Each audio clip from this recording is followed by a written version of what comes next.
ایاز امیر صاحب پر جو کل حملہ ہوا ہے، پھر ایک نامعلوم افراد کی جانب سے ابھی تک ان کا معلوم نہیں ہوا، یہ کون ہے؟ اور یہ سلسلہ چل رہا ہے، پچھلی حکومتوں میں بھی ہم نے دیکھ لیا، اس حکومت میں بھی یہ آغاز ہو گیا، سر یہ کبھی تھمے گا، کبھی رکے گا؟ شکریہ نادیہ. دیکھیے، جب آپ صحافت میں آتے ہیں تو آپ کو یہ اندازہ ہوتا ہے اور اندازہ ہونا چاہیے کہ آپ کو اس قسم کے خطرات کا سامنا کرنا پڑے گا. ایک حکومت تو یہ حکومت کے تابع نہیں ہوتی ہیں چیزیں. کبھی ریاست حملہ کرتی ہے، کبھی غیر ریاستی عناصر کرتے ہیں، کبھی سیاسی جماعتیں ٹارگٹ کرتی ہیں، کبھی مذہبی جماعتیں ٹارگٹ کرتی ہیں، کبھی کوئی دوسرا فریق ٹارگٹ کر لیتا ہے.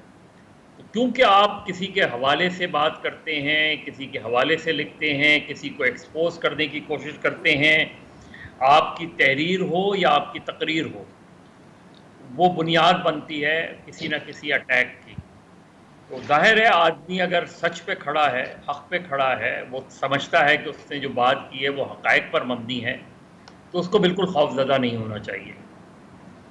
نہ جو جرنلسٹ ہوتے ہیں وہ ان کو درباری ہونا چاہیے، نہ ان جرنلسٹوں کو، جن کو میں ذاتی طور پر سمجھتا ہوں کہ جو جرنلسٹ کی بنیادی ڈیفینیشن ہے، نہ ان کو کسی سیاسی جماعت کا اہلکار ہونا چاہیے، کیونکہ وہ آپ پھر اپنے پروفیشن سے کمپرومائز کرتے ہیں جب آپ ایسا کوئی کرتے ہیں.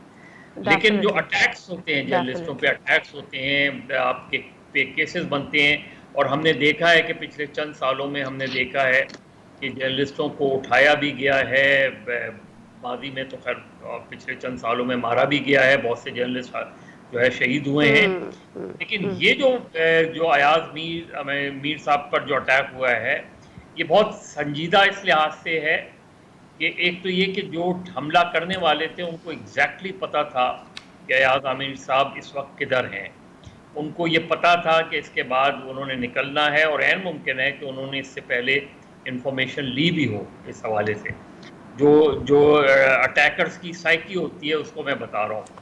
سر وہ تو اپنا شو بالکل سر وہ اپنا شو کر کے نکلے ہیں. ان کو یہ جب ہم لائیو شو کر رہے ہوتے ہیں، پروگرامز کر رہے ہوتے ہیں، تو سب کو پتا ہے کہ لائیو شو کر کے نکلیں گے، ان کا روٹ کیا ہوگا سب پہلے سے ریکی بھی کی ہوئی ہوتی ہے، ٹائمنگز بھی پتا ہوتے ہیں. ان کا مقصد بنیادی طور پہ ان کو ہراساں کرنا تھا، ان کا مقصد ان کو ٹیررائز کرنا تھا. ظاہر ہے اگر انہوں نے ان کو مارنا ہوتا تو سیدھے سیدھے گولی مار دیتے، چلے جاتے. لیکن ٹیررائز کرنا، اور یہ پھر ایک میسج ہوتا ہے، یہ ایک میسج ہوتا ہے کہ جی یا تو آپ اپنی آواز کو درست کریں، آپ اپنے خیالات کو درست کریں، آپ اس طرح کے خیالات جس سے وہ شاید ناراض ہوں اس کے خلاف ہوتے ہیں. لیکن یہ چیزیں، اور مجھے بڑی خوشی ہوئی ایاز امیر صاحب کو آج پروگرام میں دیکھ کے تھنک ٹینک میں، کیونکہ اس سے انہوں نے واضح جواب دیا کہ میں یہی ہوں، میں اسی پروگرام میں ہوں. میں دوسرے دن آ کے میں وہ یہ میسج دے رہے ہیں کہ اگر آپ نے دوبارہ اٹیک کرنا ہے تو میں اس کے لیے تیار ہوں. یعنی یہ ہو بھی سکتا تھا کہ وہ بالکل ٹھیک ہے. کرتے. تو بنیادی طور پہ یہی جرنلسٹ کی اسپرٹ ہونی چاہیے کہ جس کو بھی شیخ و شاہ نے حکم خدا دیا قرار، ہم نے نہیں کیا وہ کام، ہاں بخدا نہیں کیا.